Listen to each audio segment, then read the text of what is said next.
세상의 모든 정보 윤인구입니다.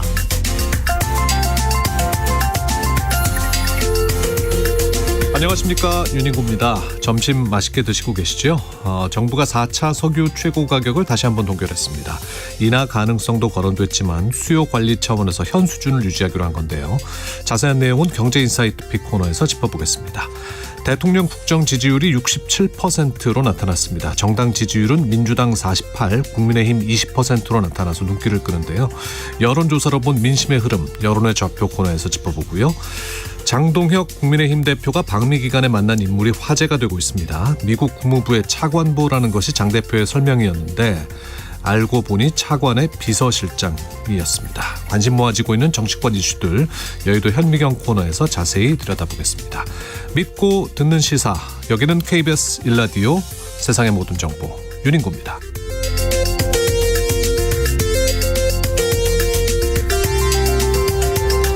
오늘도 갓생 품격 있게 여러분과 함께하겠습니다. 오늘이 무슨 요일인지 너무나 잘 알고 계시죠? 달력 보지 않아도 몸이 먼저 반응하는 날입니다. 바로 금요일인데요. 월요일 긴장부터 목요일의 피로까지 한 주라는 곡에 넘느라 정말 수고 많으셨습니다. 그래서 오늘은 여러분께 이런 질문으로 시작해 볼게요. 오늘 저녁 나에게 주는 보너스 뭘 준비하셨습니까? 퇴근길에 사는 간식 한 봉지도 좋고요. 아이들 재우고 나서 즐기는 시원한 맥주 한 잔. 또 아무 생각 없이 드라마 몰아보는 시간도 좋습니다. 오늘 저녁 여러분의 스케줄이 궁금합니다. 여러분의 손에 들릴 작은 행복은 무엇인가요? 나만의 금요일 보너스 지금 문자로 보내주시기 바랍니다. 샵 9730, 샵 9730으로 보내주시고요. 짧은 문자는 50원, 긴 문자 100원, 콩으로 보내시면 무료입니다. 문자 중에 추첨해서 주유권 보내드릴게요. 오르는 기름값보다 더 뜨거운 열정으로 여러분의 기름통을 채워드리겠습니다. 4월 24일 금요일 세상의 모든 정보 윤인구입니다. 출발합니다.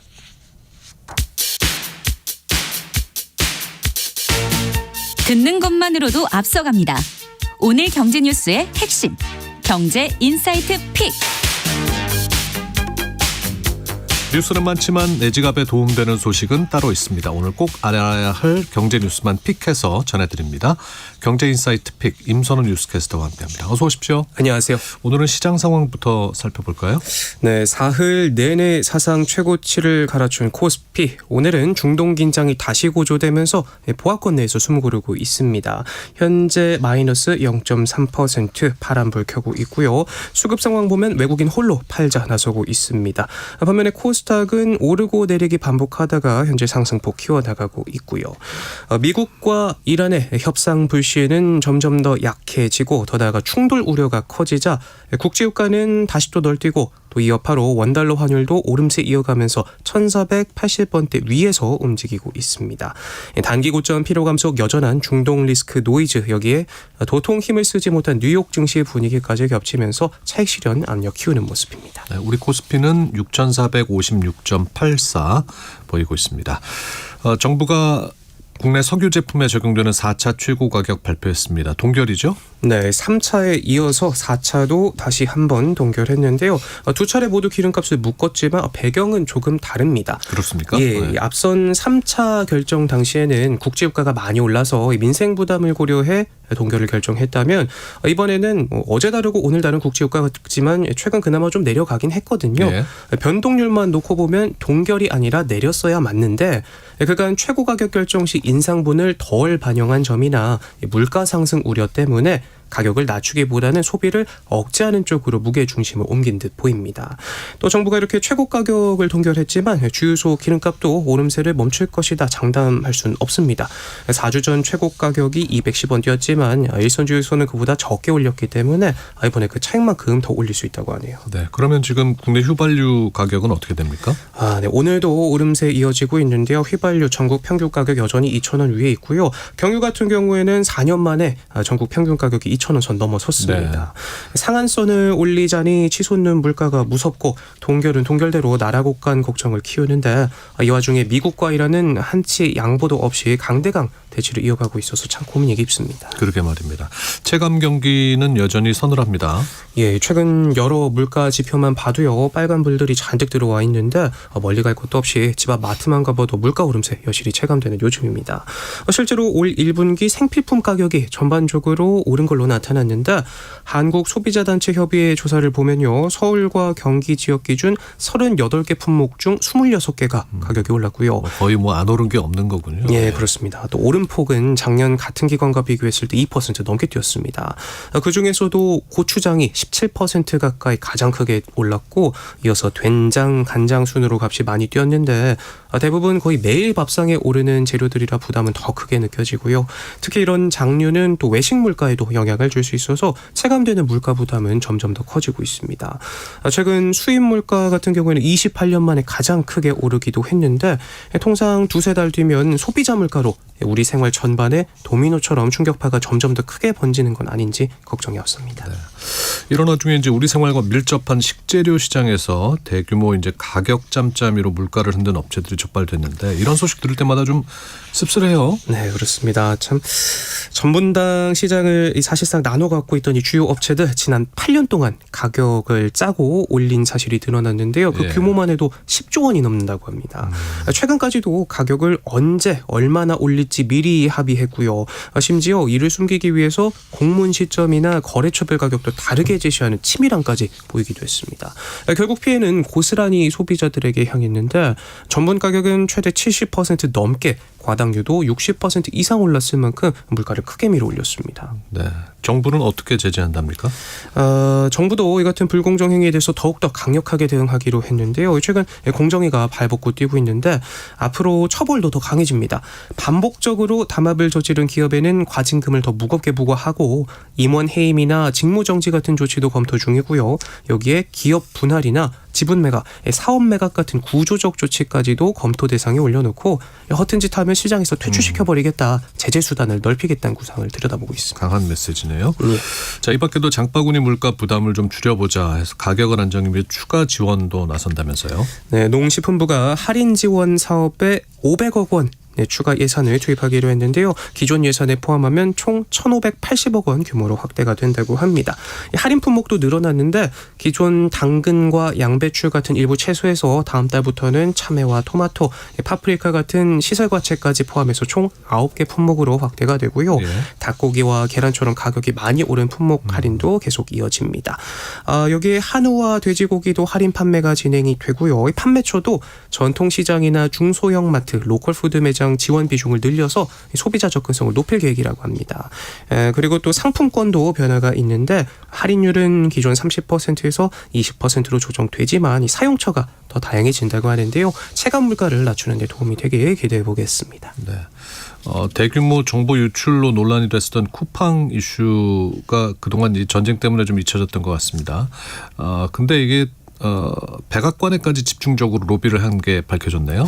네, 쿠팡 본사가 미국에 있잖아요. 네. 상장도 뉴욕 증시에 돼 있고요. 그래서 아시다시피 이번 이슈 때문에 미국 측이 왜 미국 기업을 가지고 흔드느냐 이런저런 말들이 많았었는데 보니까 올 1분기에만 100만 달러, 우리 돈 16억 원 정도를 로비 자금에 쓴 걸로 확인이 됐습니다.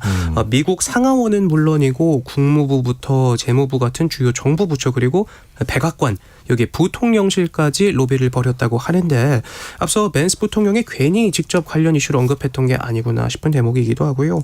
미국 정치권에선 쿠팡에 대한 우리 정부의 차별적 대우를 주장하는 목소리가 최근까지도 이어지고 있습니다. 행정부 관계자는 최근 김범석 의장에 대한 출국 금지 같은 조치가 발생하지 않도록 해라, 받아들여지지 않으면 양국 간 외교 안보 고위급 협의가 어렵다는 입장을 전달한 걸로도 전해집니다. 청년 미래적금이 이제 곧 출시된다면서요? 이게 어떤 상품이고 또 누가 어떻게 신청할 수 있는지 좀 안내를 해 주시죠. 네, 오는 6월 출시가 되는데요. 월 50만 원씩 3년 동안 부으면 최대 2,200만 원 가까이가 저축이 됩니다. 네. 기존 청년 도약 계좌가 5년짜리였다면 이건 3년으로 줄여서 기간 부담을 낮춘 게 특징인데 매달 돈을 넣으면 정부가 여기에 일정 금액, 그러니까 기여금을 같이 얹어주는 방식이고요. 소득에 따라서 내가 넣은 돈의 6% 또는 12%를 매달 추가로 지원해 줍니다. 여기에 이자도 붙고요. 그 이자에 붙는 또는 이자 소득세 15.4%도 아예 면제해 줍니다. 수익률로 보면 일반형은 약 12%, 우대형은 최대 17%까지도 가는데 금융당국도 안전자산으로 이 정도는 쉽지 않다라고 설명합니다. 청년의 기준은 어떻게 됩니까? 일단 이름처럼 나이 기준은 만 19세부터 34세까지고요. 군 복무를 했다면 그 기간만큼 또 빼주기 때문에 최대 6년까지 나이에서 차감이 될 수 있습니다. 또 중요한 건 이제 소득 조건인데 개인과 가구 기준을 함께 보는데요. 개인 기준은 총급여 7,500만 원 이하거나 종합소득 6,300만 원 이하 또는 연매출 3억 원 이하 소상공인이어야 하고요. 가구 전체 소득도 중위소득 200% 이하까지 같이 맞아야 합니다. 또 중요한 건 기존에 청년도약계좌 가입한 분들은 갈아탈 수가 있는데 네. 이게 올해 6월에 딱 한 번만 가능하거든요. 그간 받은 정부 지원금과 세금 혜택도 그대로 인정이 되는데 이때를 놓치면 이후에는 갈아탈 수 없고 두 상품을 동시에 가입하는 것도 안 된다는 거 잘 기억해 두셔야겠습니다. 19세에서 34세 연령대에 해당되시는 분들은 잘 참고하시면 좋겠네요. 끝으로 직장인분들 난임 치료 휴가가 확대된다는 소식입니다. 네, 앞으로 난임 치료를 위한 휴가 6일 중 유급 휴가가 기존 2일에서 4일로 늘어납니다. 난임 치료를 받기 위해 휴가를 청구할 경우에 남녀 상관없이 모두에게 적용이 되고요. 네. 이를 지키지 않은 사업주는 과태료를 받을 수 있는데요. 오는 10월부터 시행이 된다고 하니까요. 알아두시면 도움될 것 같습니다. 자, 경제인사이트 픽 임선훈 뉴스캐스터와 함께했습니다. 이번 주도 수고 많으셨습니다. 고맙습니다. 4월이 또 이렇게 지나가고 있습니다. 오늘은 이제 4월 24일인데요. 이번 한 주도 정말 고생 많으셨습니다. 오늘은 나만의 금요일 보너스 문자 받고 있습니다. 1579님 도다리 회요. 봄 도다리 좋죠. 오늘은 신랑하고 도다리 회 소주 한잔 하렵니다. 아유 부럽습니다. 7947님 오늘 저녁 저에게 주는 보너스는 친구 만나서 볼링 한 게임하고 시원하게 소맥하는 겁니다. 8718님 쪽파가 봄이라서 가격이 저렴해서 봄 쭈꾸미와 함께 쪽파 부침에 막걸리 먹을 거예요. 야, 제 입에도 침이 고이네요. 6722님 오늘은 일 마치고 저녁에 친한 동료들과 곱창에 소주 한잔 하기로 했습니다. 금요일이라 그런지 한잔 하시겠다는 분들이 참 많네요. 4829님 귀촌한 지 5년 차인데 농막 가서 장어 사온 거 구워 먹으려 합니다. 날씨가 너무 좋아서 야외에서 먹을 생각하니 너무 좋아요. 오늘 날씨 참 좋죠. 0282님 치킨 한 마리 들고 들어가면 냄새하며 웃는 모습 피곤은 싹 사라집니다 하셨고요.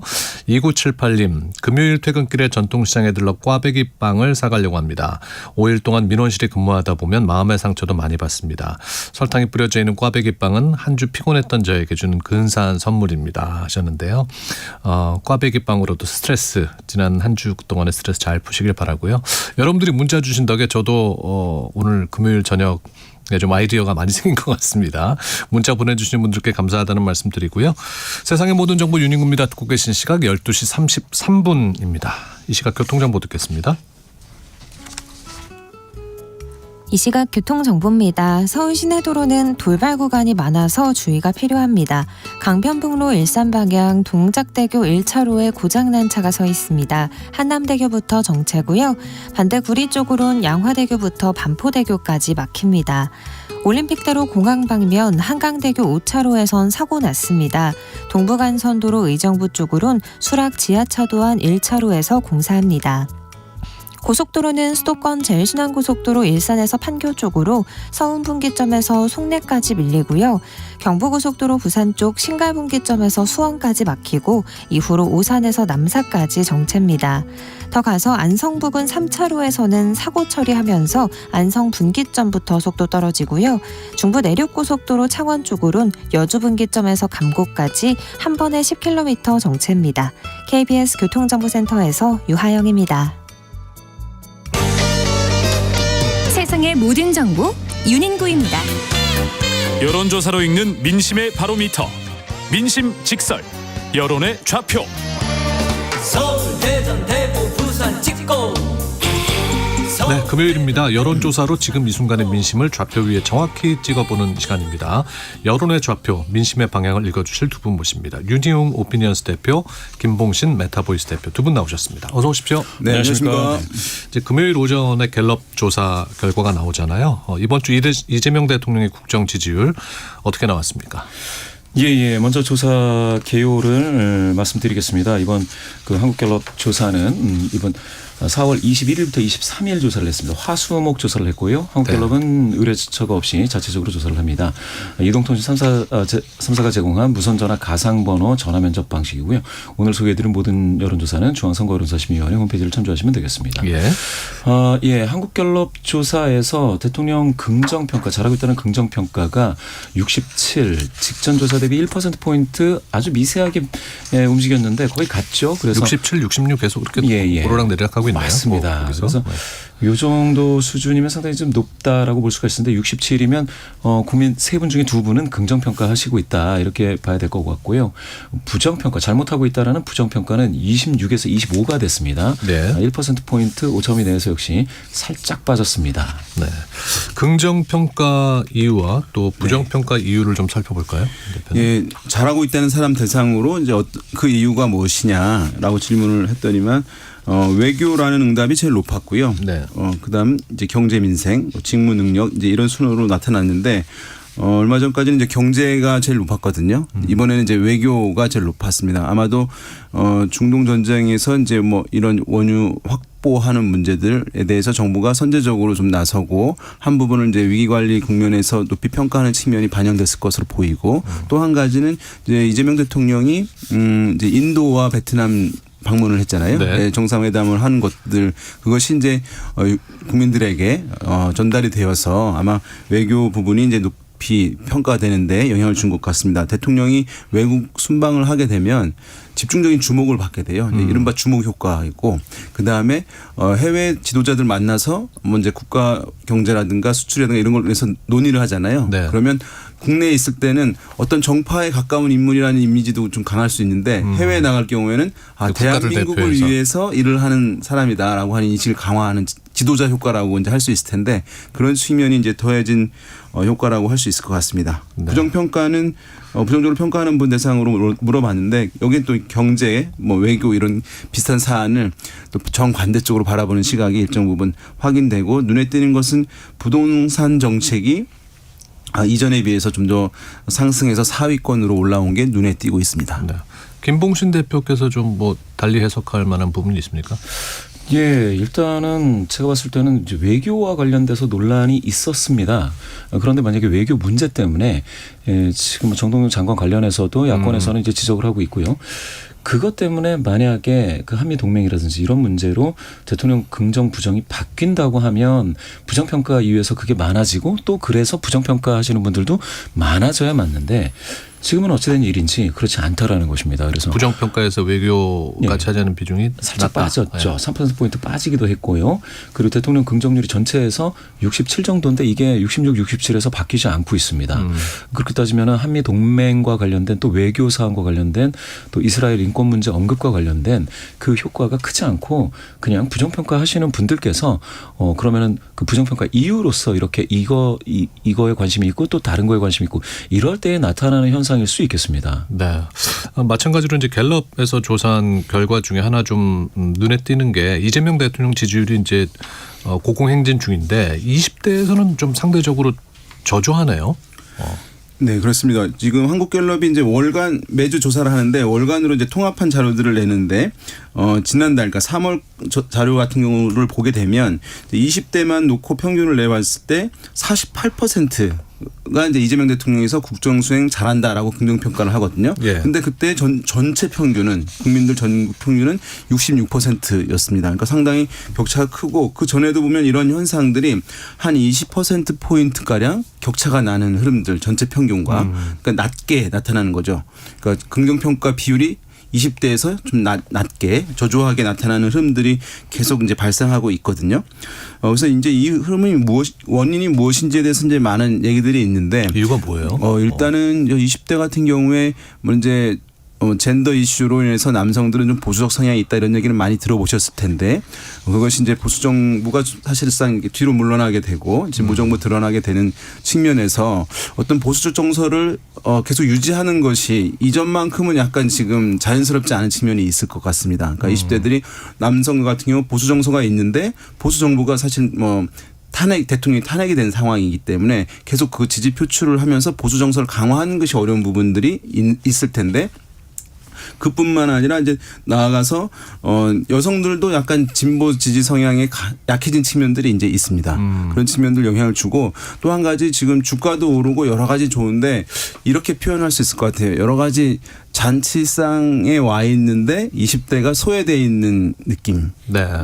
왜냐하면 주가가 상승하고 하는 부분들이 20대한테는 사실 크게 효능감이 있는 건 아니거든요. 네. 주가는 사실은 30대 정도 돼야지 투자 여력이 있는 것이니까 사람들이. 그런 측면들이 영향을 주고 최근에 이제 AI가 확산이 되면서 사실 AI 산업의 그 활성화를 위한 얘기들은 많이 되지만 AI로 인해서 취업이 잘 안 되고 있는 20대들에 대해서 어떻게 할 대책이라든가 이런 부분들은 사실은 과거에 비해서 논의가 적은 측면이 있거든요. 그것들이 이제 취업률이 20대에서 최근에 현저하게 좀 낮아지고 있는 또 통계 지표들도 많이 나오고 있는 부분도 이런 이제 20대들이 이재명 대통령이나 현 정부에 대해서 다른 세대에 비해서 네. 좀 이제 긍정 평가가 좀 저조하게 나타나는데 영향을 주고 있는 배경들 아니냐 이렇게 분석하고 있습니다. 김 대표님 전체 지지율에 비해서 20대 지지율은 좀 많이 차이가 나네요. 예.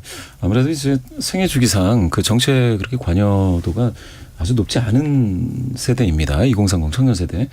그런데 특히나 이제 20대 같은 경우에는 방금 뭐 말씀 주셨다시피 취업률이 문제예요. 그래서 지난해 4분기 때 20대 중에서 별로 더 안 좋았어요. 지금보다 더. 네. 특히나 20대에서 여론조사를 해보면 가장 안 좋은 게 경기 전망이 되게 안 좋았습니다.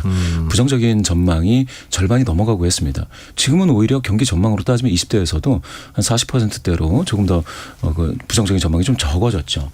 또 하나는 또 재미있는 현상은 20대 같은 경우에 지금 20대 평균 48이라고 했는데요.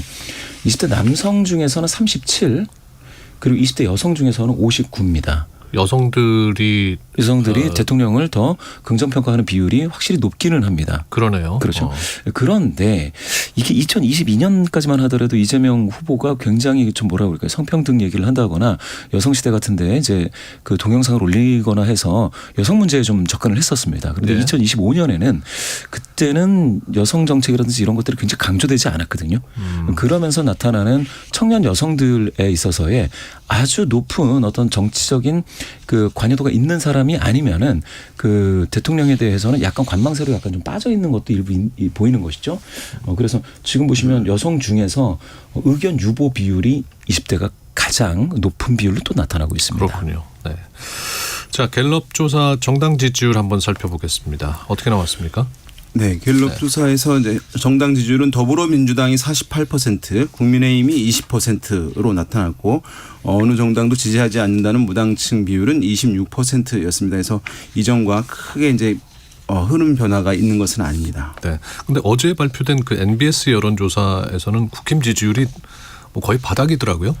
예, 어제 아주 이것만 보면 상당히 좀 큰 변화다라고 느껴질 수밖에 없는 게요. 어제 MBS 조사 같은 경우에는 이것도 조사 개요를 먼저 한번 불러드리겠습니다. 예. MBS 조사, 전국지표조사는 엠브렘 퍼블릭 케이스 리서치, 코리아 리서치, 한국 리서치가 4사가 자체적으로 조사를 하는데요. 월화수 조사입니다. 지난 20일부터 22일 조사를 했고요. 전국 만 18세 이상 남녀 1,005명 조사입니다. 예, 이것도 마찬가지로 가상 번호를 활용한 전화 면접 조사이고요. 이 조사에서 국민의힘이 15% 지지도가 나왔는데요. 15%요.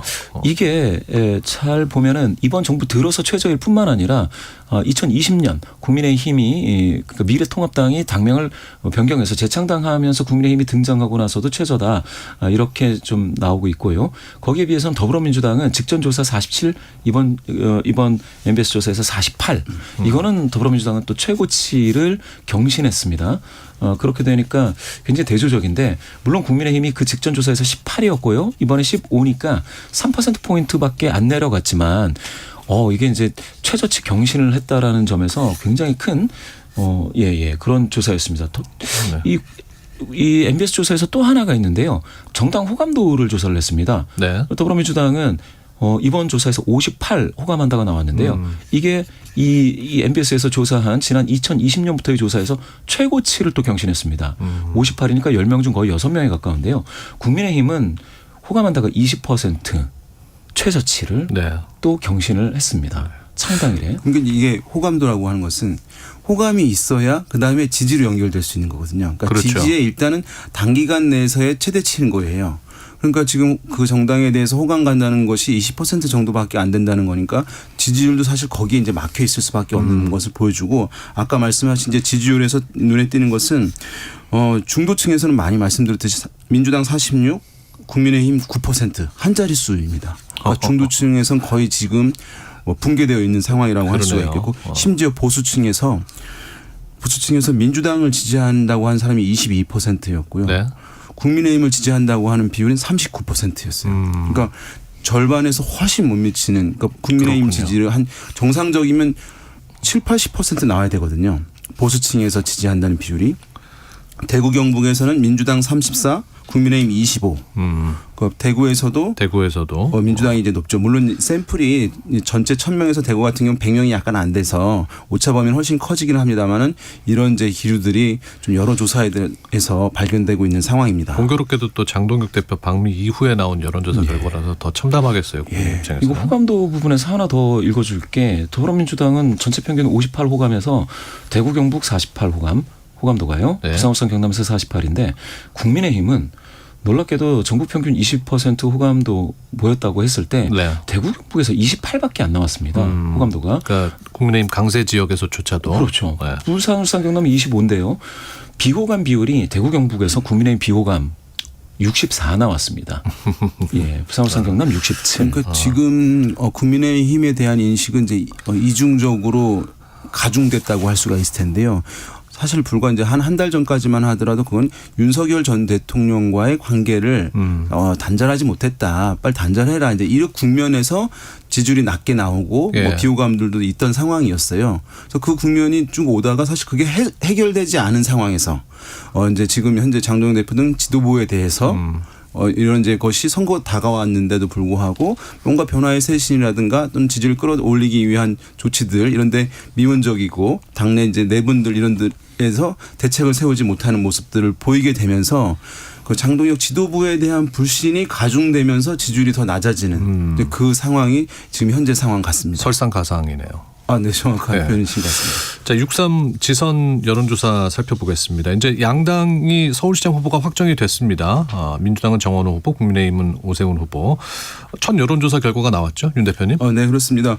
CBS가 여론조사 업체 한국사회 여론연구소에 의뢰해서 21일, 23일 서울시민 1,001명 대상으로 ARS 조사를 했습니다. 네. 오차는 95% 신뢰수에서 플러스 마이너스 3.1%포인트인데요.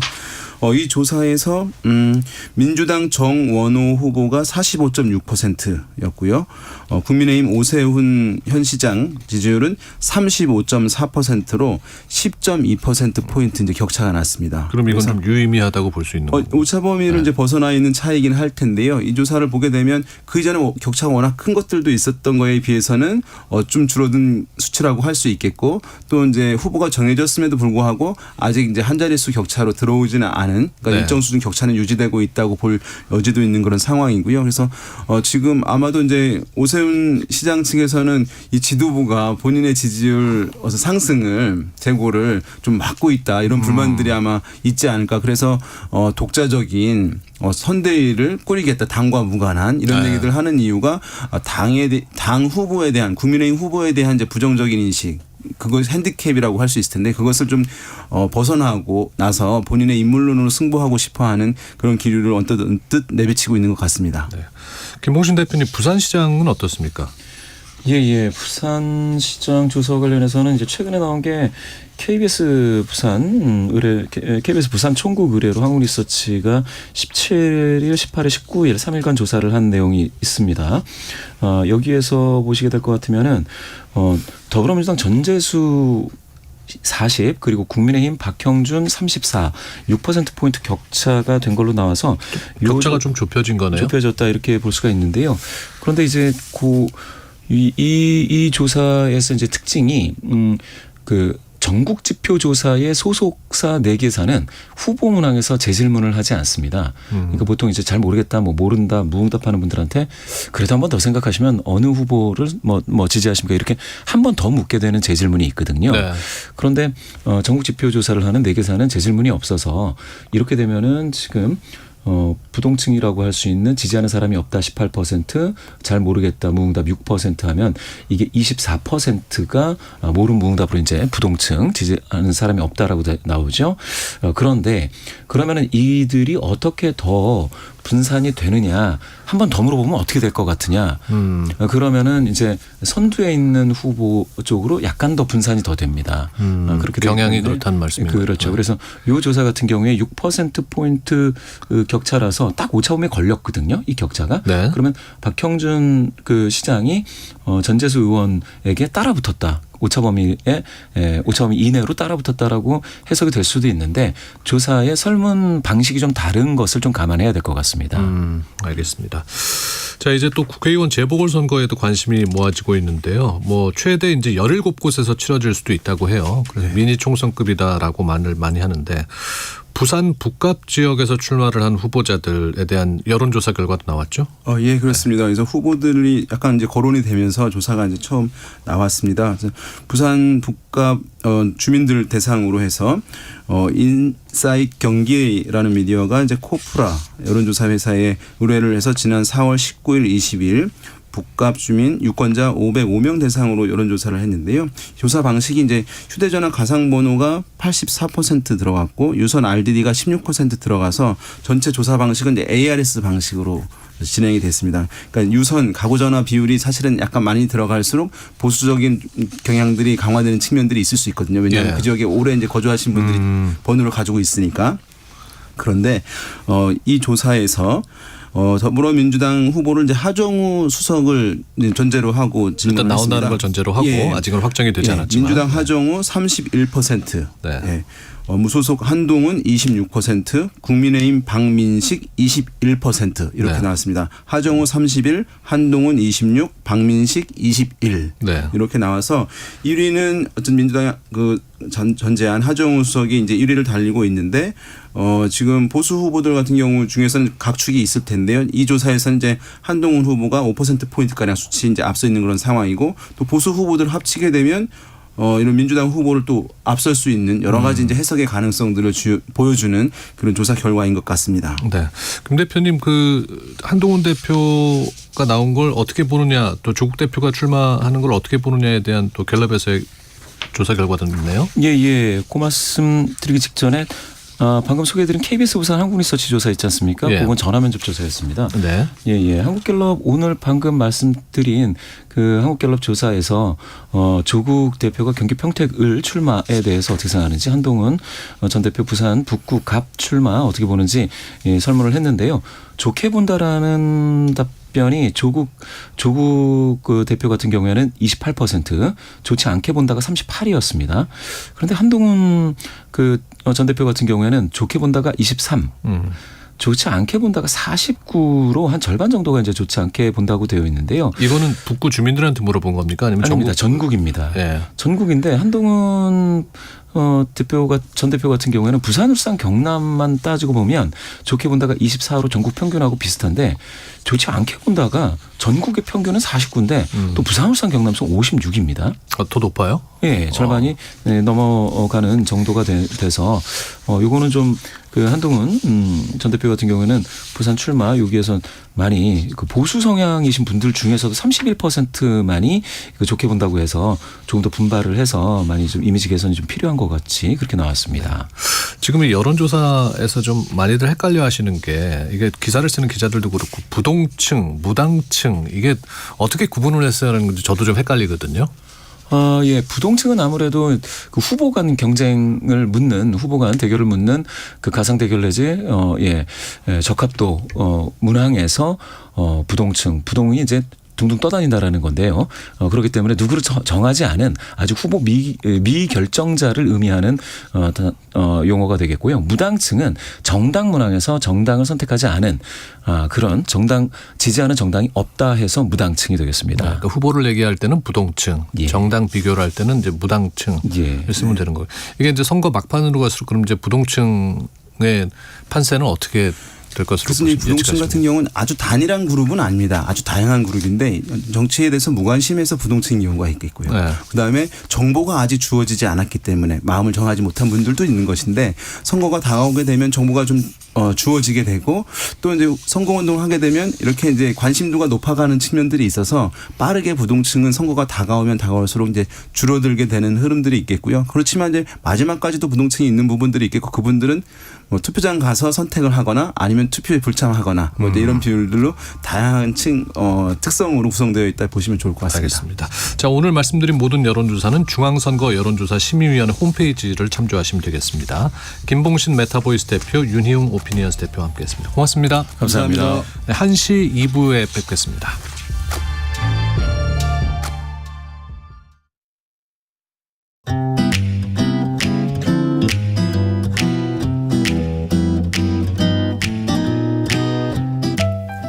안녕하세요. 바른말 고운말입니다. KBS 1텔레비전에서 방송되고 있는 우리말 겨루기에서 나왔던 문제를 짚어보겠습니다. 오늘은 단어의 뜻풀이를 보고 거기에 해당하는 표현을 맞히는 문제입니다. 동사로 갑자기 좋은 수가 생기다라는 뜻과 뜻밖의 재물이 생기다라는 뜻이 있는 내음절로 된 표현은 무엇일까요?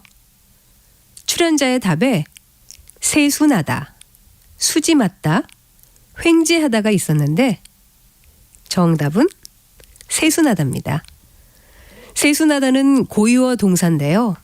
갑자기 좋은 수가 생기다의 뜻으로 쓰이는 경우에는 한참을 고민하던 영수 아버지가 갑자기 무릎을 치고 세수났다는 표정을 지으며 이야기를 꺼냈다. 같이 말할 수 있습니다. 또 뜻밖의 재물이 생기다의 뜻으로 쓰이면 사람이 살다 보니 이렇게 세수나는 경우도 다 있네 그려처럼 표현할 수 있습니다.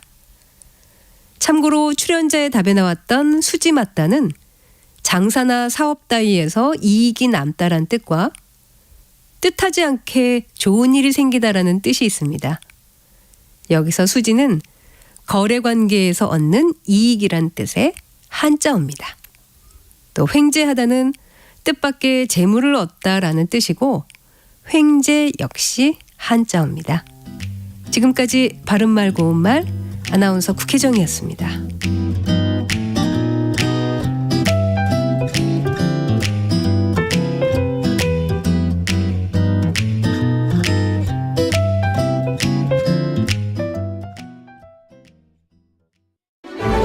토론 좋아하세요? 어렵게 느껴지는 것 같습니다. 재미없다는 편견도 많은데 토론 어떻게 생각하세요? 설명이 좀 친절했으면 좋겠고요. 하나마나 맨날 똑같은 소리거든요. 어렵게만 느껴지는 토론 사라져야 할까요?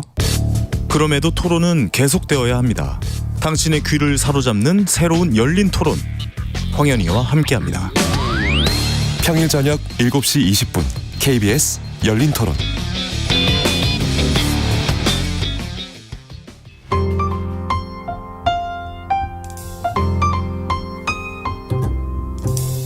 어떤 하루 보내고 계신가요? 눈코 뜰 새 없이 바쁘게 지나가는 한 주. 따뜻한 시선으로 하루를 마무리합니다. 당신을 위한 지식 쉼터. 오늘 밤 일라디오. 월요일부터 금요일 매일 밤 10시 시작합니다.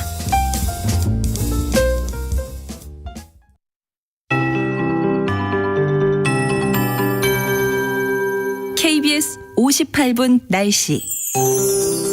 오늘 서쪽 지역은 초여름처럼 덥겠습니다. 한낮 기온이 서울 26도, 대전과 광주 25도까지 오르며 평년 기온보다 3도에서 6도 정도 높겠습니다.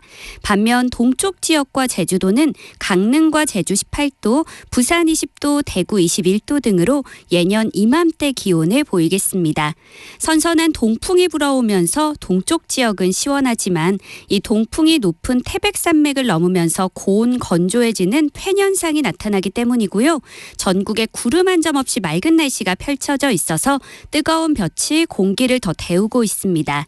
주말 동안에도 하늘이 맑은 가운데 남쪽에서 따뜻하고 습한 공기가 들어오면서 전국 대부분 지역의 낮 기온이 25도 안팎까지 올라 예년 이맘때 기온을 웃돌 전망입니다. 한편 서울, 경기와 충청 내륙, 강원도와 경북, 전북 일부 지역에는 지금 건조주의보가 발효 중이고요. 특히 강원도와 경북 북부에는 산불 재난 위기 경보의 가장 높은 단계인 경계 단계가 발령 중입니다. 불조심하시기 바랍니다. 오늘 볕이 강해서 자외선 지수가 높겠고요. 미세먼지 농도는 전국이 보통에서 좋음에 머물며 대기질은 양호하겠습니다. 현재 서울의 기온은 23.5도입니다. 송소진입니다.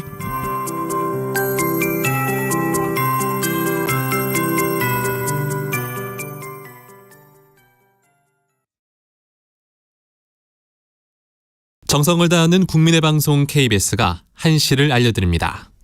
AM 711kHz, FM 97.3MHz, KBS 1라디오입니다. HLKA.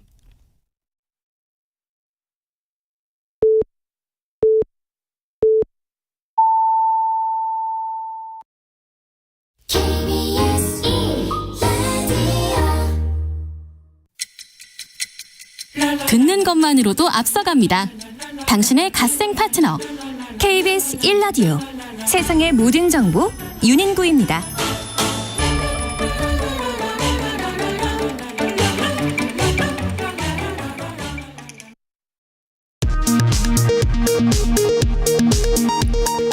이 시각 라디오 정보센터 뉴스입니다. 베트남을 국빈 방문 중인 이재명 대통령이 한 베트남 비즈니스 포럼에 참석해 첨단 산업과 공급망, 에너지 등의 협력을 강조하며 베트남의 미래가 곧 한국의 미래가 될 것이라고 말했습니다. 북한 도발을 유발할 목적으로 무인기 작전을 벌였다는 의혹과 관련해 일반 이적 혐의 등 혐의로 기소된 윤석열 전 대통령에게 특검이 징역 30년을 구형했습니다. 김영현 전 국방부 장관에게는 징역 25년이 구형됐습니다.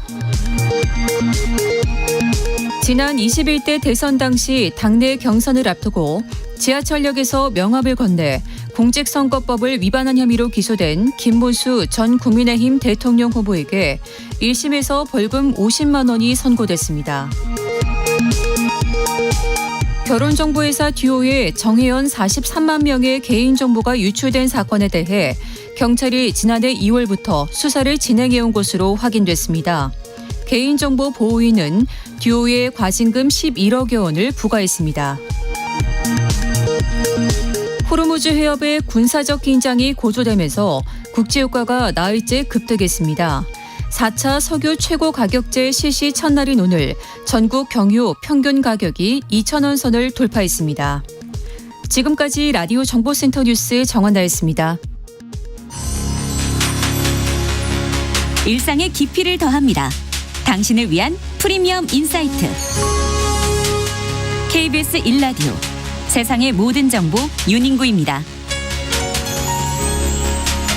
네, 금요일 2부 시작하겠습니다. 6.3 지방선거가 40일 앞으로 다가오면서 정치권 시계도 빨라지고 있는데요. 민주당은 재보궐선거 전략 공천에 속도를 내고 있고 국민의힘은 시장 후보 공천을 둘러싼 내용이 이어지고 있는 가운데 대구시장 후보 공천을 둘러싼 내용이 이어지고 있는 가운데 장동혁 방미 기간에 만난 인물이 또 화제가 되고 있습니다. 쏟아지는 정치권 이슈들 여의도 현미경 코너에서 자세히 들여다보고요. 삼성전자에 이어서 SK하이닉스도 역대급 실적 기록했죠. 반도체 투톱의 존재감이 갈수록 커져가고 있습니다. 반도체 호황의 배경과 앞으로의 흐름 김광석 한국경제산업연구원 경제연구실장과 짚어보겠습니다. 요즘 꽃가루 알레르기로 고생하는 분들 참 많으시죠. 100세 시대 건강한수 코너에서는 꽃가루 알레르기 증상부터 생활 속 예방법까지 신우영 중앙대 광명병원 가정의학과 교수와 함께 알아보겠습니다. 2부 시작합니다. 뉴스 너머의 맥락 정치판의 핵심을 포착한다. 여의도 현미경 매일매일 차고 넘치는 정치권 이슈의 숨은 맥락을 짚어드리는 시간입니다. 여의도 현미경 김수민 시사평론가 박성희 시사저널 기자 나오셨습니다. 어서 오십시오. 안녕하세요. 네. 장동혁 국민의힘 대표 이제 미국 가서 만난 인물이 누군지가 밝혀졌습니다. 네, 그동안 이 장동혁 대표가 이 8박 10일 이 방미 기간 동안 도대체 누구를 만난 건지 이게 이제 베일에 쌓여 있었는데요. 보안이다. 예, 보안이다. 네. 앞서 이 국민의힘이 미 국무부 인사와 이 면담하는 장 대표 사진을 이 출입 기자단에 배포는 했는데 국무부 차관보다 이렇게 밝혔을 뿐이고 누구를 만난 건지는 말씀하신 것처럼 뒷모습이었잖아요. 또 네, 맞습니다. 또 뒷모습만 이제 담겼었는데 그런데 이 인사의 정체가 생각보다 좀 쉽게 밝혀졌습니다. 미 국무부가 이 국내 언론사들의 질의에 장 대표가 이 방미 기간 만난 이 미국 국무부 인사는 바로 이 사라 로저스 이 공공외교 담당 차관의 비서실장인 개빈 왁스다 이렇게 공개를 한 건데요. 국무부는 또 이번 만남이 이 한국 방문단의 요청으로 이뤄졌다 이렇게 밝혔습니다. 장 대표가 이 만난 인사가 공개된 후에 여권뿐 아니라 야권 일각에서도 이거 예상보다 좀 무게감이 떨어지는 인사를 만난 거 아니냐 이런 지적이 좀 나오고 있는데요. 당초 이 장 대표가 귀국하기 전까지만 해도 장 대표가 그래도 벤스 부통령이나 아니면 최소 이 장차관급 인사는 만나고 오지 않겠냐 이런 관측이 많았습니다. 그에 비해서 아무래도 이 개빈 왁스는 차관의 이 비서실장인 이 차관보급이고 그리고 의회에 인준이 필요 없는 임명직인데요. 이를 두고 이 배현진 국민의힘 의원은 차관보를 만난다고 하더니 장 대표가 이 차관보급을 만나고 왔다면서 이거 거짓말만 있었던 방미다 이렇게 지적을 했습니다. 이게 부풀려서 얘기를 한 건가요? 이게 어느 경우든 간에 문제가 될 수 있는 건데 일부러 차관보를 차관 비서실장인데 차관보로 꾸몄다. 이거는 거짓이 되는 거죠. 근데 거짓이 아닌 경우라도 문제가 되는 게 뭐 본인들도 혹시 정확하게 몰랐던 거 아니냐 이런 얘기가 나올 수 있고 또 다른 차원에서는 지금 해명하는 걸로는 누군지 밝힐 수가 없었다. 그래서 네. 차관보급이라고만 한 것이다라고 얘기를 했는데 근데 차관보든 차관 비서실장이든 간에 공개적으로 활동을 하는 인사거든요. 어떤 CIA 요원이나 이런 존재도 아닌데 이거를 왜 밝힐 수 없었던 거냐. 여기서부터 논란이 일어날 수밖에 없을 것 같습니다. 그리고 좀 결정적으로 무색한 부분이 이 사실을 미국 측에서 확인을 시켜줬거든요.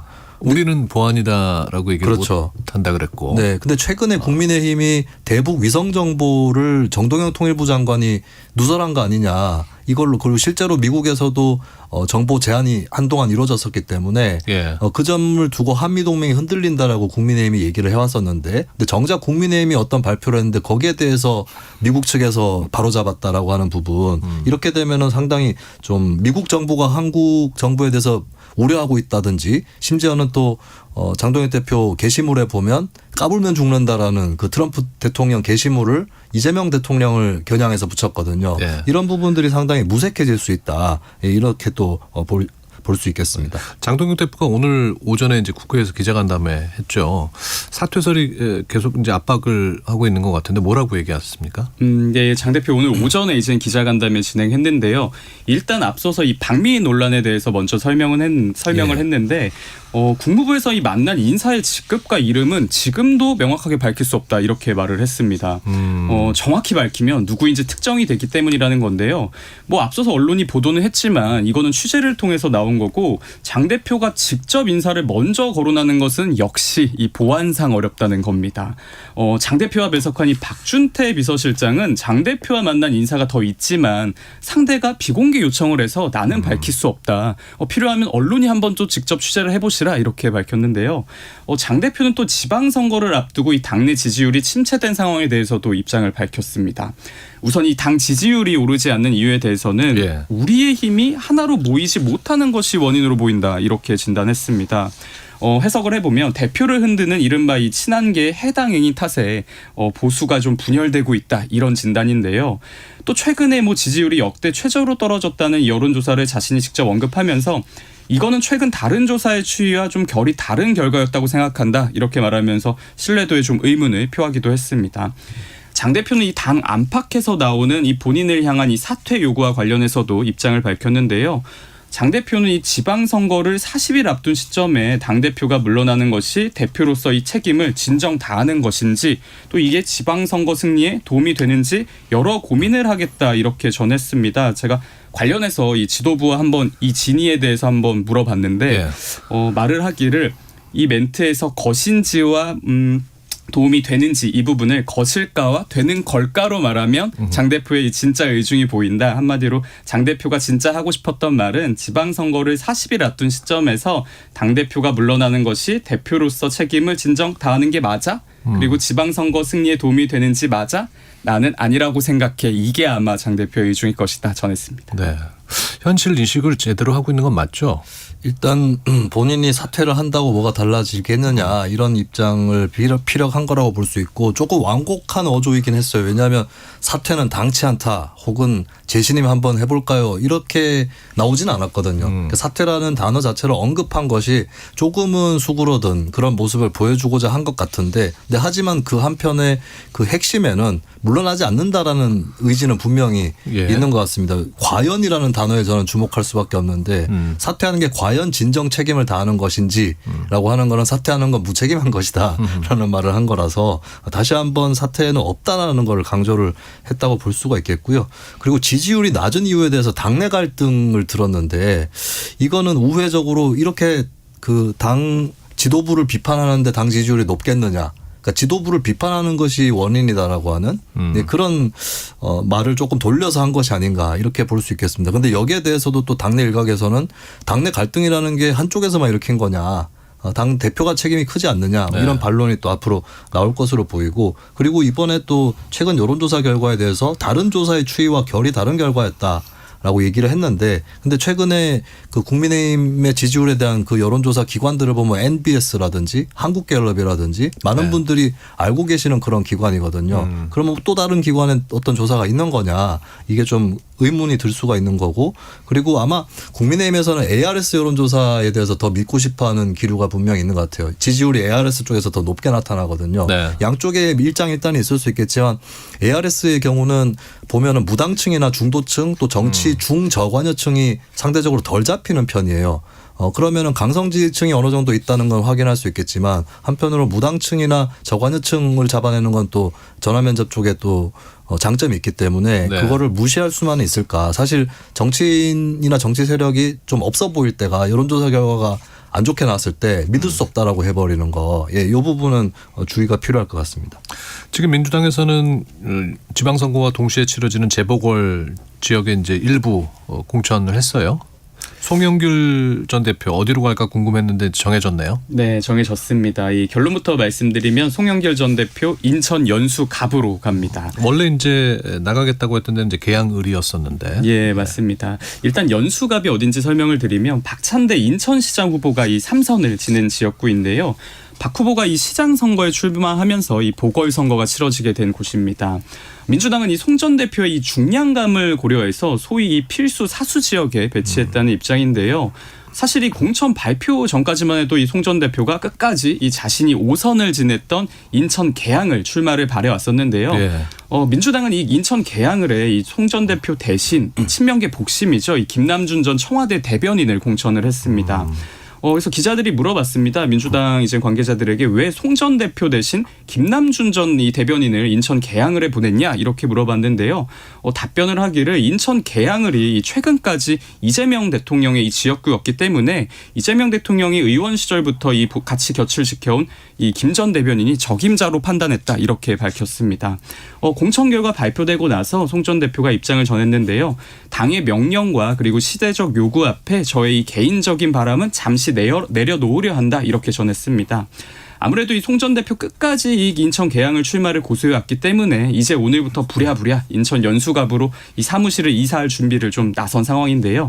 또 공교로운 게 국민의힘에서는 현재 이 송 전 대표 맞상대로 황우여 전 비대위원장의 이름이 거론되고 있습니다. 그러니까 중량감 있는 송 전 대표를 뭐 공천을 안 할 수도 있다, 뭐 멀리 보낼 수도 있다, 뭐 이런 얘기들이 나왔는데 이제 인천 연수갑으로 결정을 했네요. 네, 일단 송영길 전 대표 본인 입장에서 예전에 뭐 호남 출마설이 나왔지만 그렇게 매력적이지 않았던 것 같습니다. 어차피 호남 출신이고 또 수도권에서 정치를 해왔는데 호남의 지역구를 잡는다라고 하는 것이 플러스 요인이 되는가. 대선 주자급이라면 더더욱 그런 것이죠. 그래서 호남 쪽으로는 선을 긋는 모습이었고 근데 당 지도부에서도 경기 하남이라든지 평택 쪽은 내고 싶은 후보가 있는 것으로 보여요. 그래요. 그러다 보니까 그래도 같은 인천으로 이렇게 귀결이 됐다고 볼 수가 있겠고 남은 과제는 인천 연수 지역이 인천 지역 중에서는 민주당이 상대적으로는 조금 힘든 지역이다라고 하는 부분일 텐데 송영길 전 대표가 어떻게 보면 좀 큰 승부가 걸려 있는 것이고 계양을에 나가서 승리하는 것보다는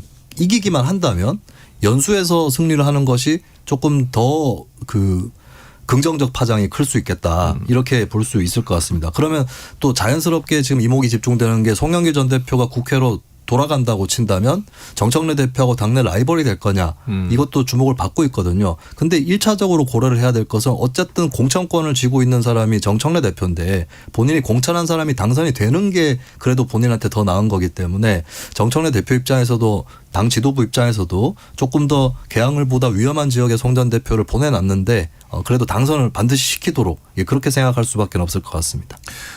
아직 안산갑, 평택을, 하남갑은 발표되지 않았어요. 일단 안산갑부터 좀 상황을 살펴보면 과거 이 지역에서 의원을 지냈던 이 김남국 대변인이 출마를 공식 선언한 상황입니다. 그런데 좀 경쟁자들이 있어서 공관위도 좀 고민을 하는 모습인데요. 일단 같은 지역구에 이 김용전 민주연구원 이 부원장과 그리고 전해철 전 의원도 출마를 희망하고 있습니다.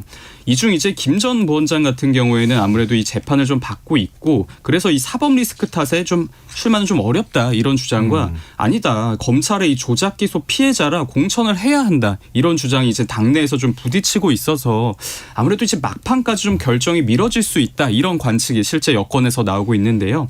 이 밖에 좀 하남갑은 김용전 부원장이 역시 후보군으로 이름을 올리고 있고요. 더불어서 이제 강원지사 선거에 불출마한 이광재 전 지사도 이 공천 대상으로 거론되고 있습니다. 그리고 이 조국혁신당 대표가 출마한 평택을의 경우에는 이 한때 이 조국 저격수라 불렸던 인물이죠. 이 김용남 전 의원의 이 전략 공천 가능성도 언급이 되고 있는데요. 다만 이 지역 같은 경우에는 향후 이 법여권 후보 단일화 가능성이 남아 있어서 당이 역시 좀 고민을 하고 있는 것으로 전해졌습니다. 민주당 공관위는 5월 첫째 주까지는 이 지역들에 대한 공천을 모두 마무리하겠다 이렇게 밝힌 상황인데요. 조승래 민주당 사무총장은 이 전략공천관리위원회가 거의 매일같이 회의를 열고 있다면서 후보 지역에 대해서 좀 압축하고 결정하는 과정을 지금도 거치고 있다 이렇게 전했습니다. 이 세 지역의 지금 상대당 국민의힘 후보들은 결정이 됐나요? 아직 안 됐죠? 네, 평택을 하남과 안산갑 이 지역 같은 경우는 아직 국민의힘도 좀 고민을 하고 있는 모습입니다. 국민의힘에서는 경기 안산갑 보궐선거 후보에 이제 김석훈 후보를 또 단수했다는. 안산갑. 예. 네. 아직 그 사퇴 시점이 이제 다음 주 4월 30일까지인 거죠. 그리고 다음 주면 이제 윤곽이 드러날 것 같은데 김수민 평론가는 어떻게 보십니까? 일단 민주당에서 전략공천 발표를 인천 지역만 했다는 것은 나머지 지역에서 후보로 꼽히는 인사들 간에 인사들 각각이 좀 불만을 토로하고 있다거나 다른 지역을 갔으면 좋겠다 이런 생각이 분명히 있기 때문에 빨리 발표가 안 나는 것으로 조율이 아직 덜 됐다. 그렇죠. 그렇게 보이는 거고 일단은 김용전 민주연구원 부원장 어떻게 될 거냐 이게 첫 번째인 것 같은데 사실 김남준 전 대변인이 인천 계양을에 공천을 받았거든요. 네. 근데 또 하나의 대통령 복심이 또 받을 수 있는가? 이게 묘하게 김남준 전 대변인이 받은 것이 김용전 부원장한테 호재는 아니라고 봐야 될 것 같아요. 좀 어려움이 있는 것 같고 당내에서도 이견이 있기 때문에 그 부분 정리가 또 필요해 보이는 대목이 있는 것이고요. 그리고 이광재 전 지사 같은 경우도 혹시 어떤 지역을 권유를 받았는데 좀 안 받고 있는 거 아니냐 이렇게 보일 수 있고 특히 이제 평택 지역으로는 그리 나가고 싶어하지 않는다라는 전언이 많이 있습니다. 조국 대표하고 굳이 부딪히고 싶어하지 않는다 이 부분이고 당 입장에서는 좀 배치가 수월한 인사가 김용남 전 의원일 수밖에 없습니다. 네. 왜냐하면 김 전 의원이 원래 국민의힘 출신이고 당에 들어온 지 얼마 안 됐기 때문에 김 전 의원 본인 입장에서도 어디로든 보내주면 좋다라고 생각할 가능성이 더 크고 당 입장에서도 좀 양해를 부탁드리니까 당을 따라달라 이렇게 될 가능성이 높거든요. 그래서 상대적으로 좀 이광재, 김용 이 두 사람의 어떤 의중이 아직까지 당하고 불일치할 가능성이 좀 높아 보이고 그리고 김용남 전 의원은 좀 평택 가능성이 높지 않을까. 근데 이제 주목받고 있는 게 김용남 전 의원이 소위 조국 사태 때 조국 대표 당시 법무부 장관 후보자의 사모펀드 문제를 주로 공격했던 저격수로 활동을 했었거든요. 네. 조국혁신당 쪽에서도 반성문 쓰고 와라 이렇게 얘기를 하고 있는데 두 가지 선택지가 남아있죠. 하나는 그때는 미안했다. 두 번째는 그때 내가 얘기한 게 그렇게 틀렸냐. 어느 쪽이 되느냐에 따라서 또 양쪽이 얼마나 세게 충돌할지 또 봐야 될 것 같습니다. 네. 국회 어제 본회의 열고 103건의 법률 제정 또 개정안을 처리했네요. 어떤 것들을 좀 주목해서 볼까요? 네, 우선 이 공공보건 그리고 의료 분야 인력을 양성하는 이 국립의학전문대학원 설립의 이 법적 근거가 마련이 됐는데요. 국가가 설립한 이 의학전문대학원에 입학한 뒤에 의사가 되면 이 면허를 딴 뒤에 15년 동안 공공보건 분야에서 의무적으로 근무해야 하는 법을 제정한 겁니다. 예. 쉽게 말해서 나라가 이 소위 준공무원 의사를 선발을 해서 의사가 좀 부족한 지역이나 아니면 이 필수 의료 현장을 지킬 인력을 좀 양성을 하겠다는 취지인데요. 전세 사기 이 피해자분들을 위한 이 특별법 개정안도 통과가 됐습니다. 핵심은 이른바 이 최소 보장 제도인데요. 살던 집이 경매에 넘어가도 이 보증금을 제대로 못 받는 분들이 좀 많으신데요. 이때 이 돌려받은 돈이 너무 적으면 이 부족한 만큼을 국가가 일정 수준까지 메워주는 내용입니다. 집주인이 좀 파산하더라도 세입자의 우선 변제권은 끝까지 나라가 보호하겠다는 건데요. 이 밖에 우리 생활에 좀 와닿는 변화들도 많습니다. 우선 이 난임치료 유급휴가가 기존 2일에서 4일로 2배 늘어나게 됐습니다. 아이를 기다리는 이 부부들의 부담이 좀 조금이나마 줄어들게 되는 셈인데요. 또 요즘 이 AI로 만든 이 가상의 전문가가 나와서 이 음식 몸에 좋다고 속이는 이 광고가 나와서 좀 논란이 되기도 했는데요. 그러니까요. 예, 앞으로 이런 광고 명백한 불법입니다. 이른바 가짜 AI 전문가 광고 금지 법안이 통과가 됐는데요. 이 밖에 이 주요 법안 통과시킨 이 4월 임시국회는 오는 28일에 종료가 됩니다. 며칠 쉬었다가 다음 달 6일부터 곧바로 5월 임시국회가 시작이 될 예정입니다. 네. 어제 통과된 법안들 살펴봤을 때 굉장히 의미가 있는 법안이다라는 평가와 그래도 문제가 있다라는 평가가 엇갈릴 만한 법안이 일단 눈에 띄는 게 두 가지인 것 같은데요. 국립의학전문대학원 설립법. 이것은 공공의료 인력을 확보할 수 있는 확실한 방법으로 보이기 때문에 아마 지지하시는 분들도 많이 있을 것으로 보입니다. 근데 반론으로는 이게 이제 직업 선택의 자유를 침해하는 거 아니냐. 여기서 의사가 되면은 면허를 딴 다음에 15년 동안 공공의료를 해야 되는데 여기에 대해서 위헌 소송이 제기되는 건 일단은 좀 불가피할 것 같아요. 한 번은 헌법재판소에서 가려보는 절차는 있지 않을까. 그렇게 예상이 되고 그리고 전세 사기 피해자 지원회 같은 경우도 워낙 피해자분들이 많아졌고 고통도 가중되고 있기 때문에 이 법안이 필요하다라는 그런 인식도 많이 있을 겁니다. 그런데 한편으로는 다른 부류의 사기 피해자들과의 형평성 이런 문제는 계속해서 좀 생각해 볼 거리다 이런 지적도 있을 것으로 보이고요.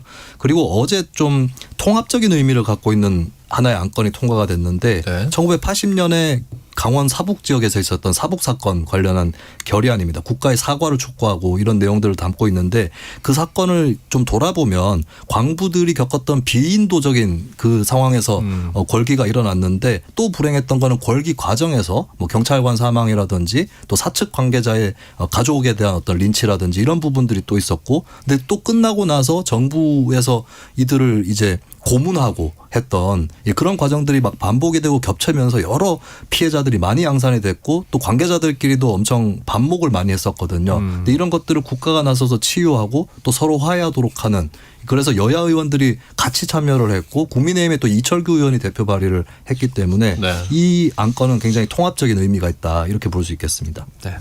정치브리핑 여의도 현미경 여기까지 듣겠습니다. 박성희 시사저널 기자 김수민 시사평론가 함께했습니다. 이번 주도 고생 많으셨습니다. 고맙습니다. 네, 감사합니다. 넘치는 정보 속 필승 전략. 당신의 갓생을 위한 일타쌍피 요약본. KBS 1라디오 세상의 모든 정보 윤인구입니다.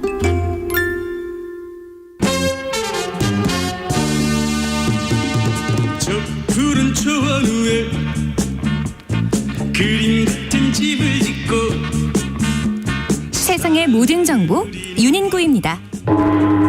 꽉 잡히는 진짜 경제 97.3%. 봄이면 씨앗 뿌려.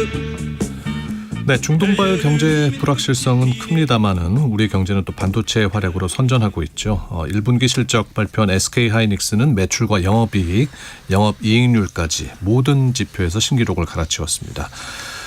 경제 읽어주는 남자로 유명한 분입니다. 김광석 한국경제산업연구원 경제연구실장과 SK하이닉스 실적이 갖는 의미 그리고 또 반도체 호황의 미래 어떻게 봐야 할지 얘기 나눠보겠습니다. 처음 뵙겠습니다. 반갑습니다. 안녕하십니까. 어서 오십시오. 반갑습니다. 많이 유튜브에서 또 강의하시는 거 잘 듣고 있습니다. 감사합니다. 예. 쉽게 잘 설명을 해주셔서 많은 분들이 또 보고 듣고 하시는 것 같은데 중동 사태 먼저 좀 살펴볼게요. 네. 이제 미국과 이란 이게 휴전이 길어지고 있는 것 같아요. 네, 휴전이 길어지고 있고요. 그 종전이라는 하나의 기대 이게 도대체 언제쯤 결정될지 아무도 모르는 미궁속으로 빠지는 상황이고요. 네. 근데 주식시장에서는 어떻게 이걸 해석하고 있느냐? 상관없다. 상관없다. 주식시장에서는 쉽게 말하면 전쟁이 이미 끝났다. 네. 이렇게 받아들이고 있는 거예요. 우리도 마찬가지고 미국 시장도 마찬가지. 그렇습니다. 시장에서는. 네. 이게 무슨 뜻이냐면요. 예를 들면 극단적인 예. 러우 전쟁이 아직도 지속되고 있어요. 이거 얼마나 넘었죠. 지속되는지 혹시 아십니까? 4년 넘었어요. 4년 2개월째입니다. 예. 근데 러우 전쟁의 경과가 주식시장에 영향을 미치나요? 이게 극단적인 사례인데요. 전쟁이 장기화되면 그 전쟁에 대한 관심을 많이 잃어요. 그래서 이미부터 여러분 아마 방송이나 보도 이런 걸 보면 중동 전쟁을 다루는 기사가 많이 줄었습니다. 그만큼 관심을 잃었다는 거예요. 게다가 트럼프의 발언이 너무 오락가락 뭐 주말 새 달라지고 그래서 이제 약간 거기에 좀 지친 것 같아요. 이력이 든 것 같아요. 네, 지치고 진절머리 난다, 이제 짜증 난다 이런 표현까지 하면서 그 전쟁이 주식시장에 미치는 영향은 상당히 많이 경감됐다. 그래서 그렇게 주식시장을 이해하시면 좋겠고요. 주식시장의 저점은 전쟁이 아니라 전쟁에 대한 공포감인 거예요. 공포감이 극에 달했을 때. 그리고 지금은 종전에 대한 기대감이 극에 달하는 거예요. 그러니까 종전 여부, 전쟁 여부가 아니라 전쟁에 대한 공포감. 네. 종전에 대한 기대감. 그게 주식 비중 늘리자 하는 움직임이 일어나는 거고 주식 비중 늘려나가는 게 맞다라고 판단했는데 마침 얼마 전 삼성전자 실적, SK하이닉스 실적 잘 나왔어. 그러니까 네. 앞으로도 더 잘 나갈 거야라는 기대감에 그런 쪽으로 더 주식 비중을 늘려나가는 모습이다. 이렇게 해석할 수 있겠습니다. 아니 근데 도대체 뭐 이 중동 전쟁은 언제 끝날 것으로 예측해? 뭐 지금 트럼프 대통령 지지율도 역대 최저라 그러고 네. 당장 4월 29일인가 이후에는 이제 미 의회 승인을 받아야지만 이 전쟁을 지속할 수 있다면서요? 네, 제가요. 오늘 방송 컨셉상 의상을 이렇게 입었다는 얘기는 재밌게 말씀해달라는 뜻인 것 같은데. 재밌고 편하고 쉽게. 예, 재밌게 말씀드리면요. 전쟁 언제 끝납니까? 많은 분들이 같은 질문 갖고 계세요. 제가 뭐라고 답변 드리냐면 그건 부채도사께 여쭤보셔라. 아무도 알 수 없습니다. 아무도 알 수 없습니다.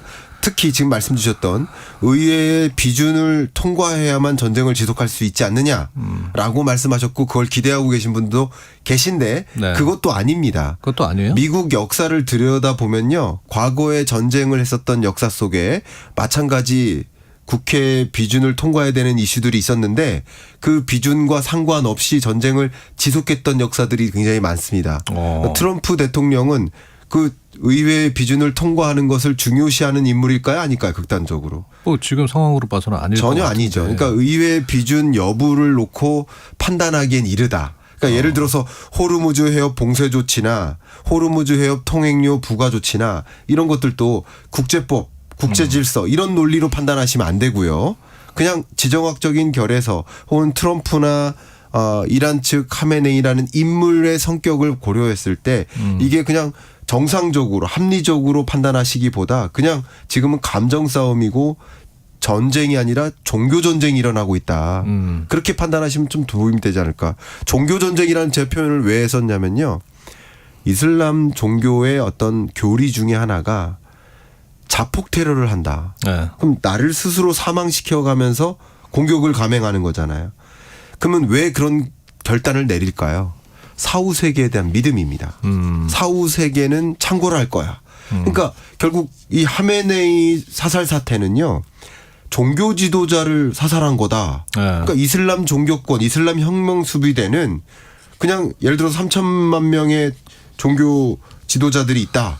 그러면 이들이 합리적인 판단에서 경제가 뭐 이렇게 이런 상황까지 내몰렸는데 전쟁을 지속할 이게 아니라 종교적으로 판단했을 때 우리가 영명이 될 때까지 싸워나가겠다는 의지인 거예요. 무섭잖아요. 무서워요. 네. 그러니까 지금의 전쟁을 합리적인 기준으로 국제법의 기준으로 판단하시기보다는 비합리적으로 감정적으로 종교적으로 싸우고 있다라고 생각하시면 앞에 말씀드렸던 것처럼 언제 전쟁이 끝날까 이것은 부채도사만이 알 수 있는 일이다. 근데 이제 전쟁을 겪고 있는 그 당사국들은 너무나 또 피해가 크고 사망자도 많고 그래서 어려움을 겪고 있고 그에 따라서 지금 뭐 기름값 오른다. 이어서 또 물가 오른다. 전 세계인들이 고통을 받고 있는 거 아니에요. 제가요. 전 세계가 전쟁을 치르거나 전쟁 같은 경제를 치르거나 이 두 가지로 구분해서 말씀드리고 싶은데 한국 경제는 전쟁 같은 경제를 치르고 있습니다. 지금 이미 그렇습니다. 네. 근데 아직 언론에 덜 알려진 이야기부터 잠깐 해드릴게요. 네. 사실 지금 이 국면에 가장 경제적으로 혹은 정신적으로 충격을 입은 계층은 누굴까? 한국인 중에요. 바로 호르무즈 해협을 통과하지 못하고 있는 선박이 26척이고요. 네. 지금 그 선박의 승선원 중에 한국인 승선원이 180여 명에 달합니다. 제가 개인적으로 해군 제대했거든요. 아, 그렇죠. 그리고 배를 탔습니다. 예. 군함을 타면요. 영해권을 지키기 위해서 출항을 나가고 한 달간 견시 당직을 보내다가 그리고 한 달 만에 다시 입항을 하는데요. 네. 제가 이렇게까지 말씀드리겠습니다.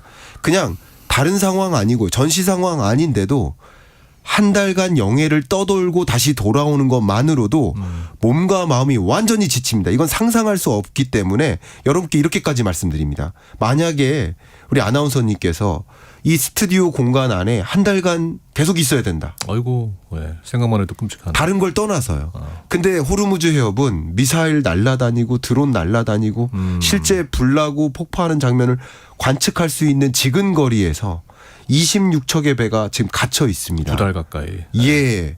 이건 식수 문제, 뭐 식료품 문제가 아니라 정신적으로 굉장한 지금 고충을 겪고 있을 거고요. 그러니까요. 몸과 마음이 지쳐 계실 겁니다. 그러니까 여러 가지 것들을 지금부터 고려해야 되겠지만 사실 이 승선원을 위해서라도 전쟁 빨리 끝내야 됩니다. 그러니까요. 네, 그렇게까지 말씀드리겠습니다. 네.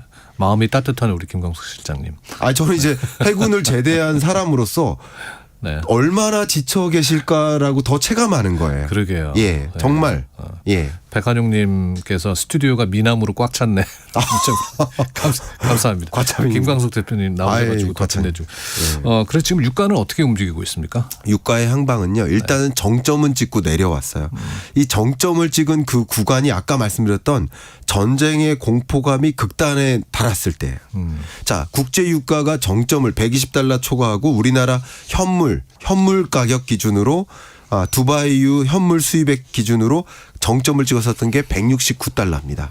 현물 가격 기준으로. 선물 시장 가격 말고요. 네. 그 단계가 전쟁에 대한 공포감이 극에 달했고 국제 유가가 정점에 달했을 그 지점이 이 국내 코스피의 저점인 겁니다.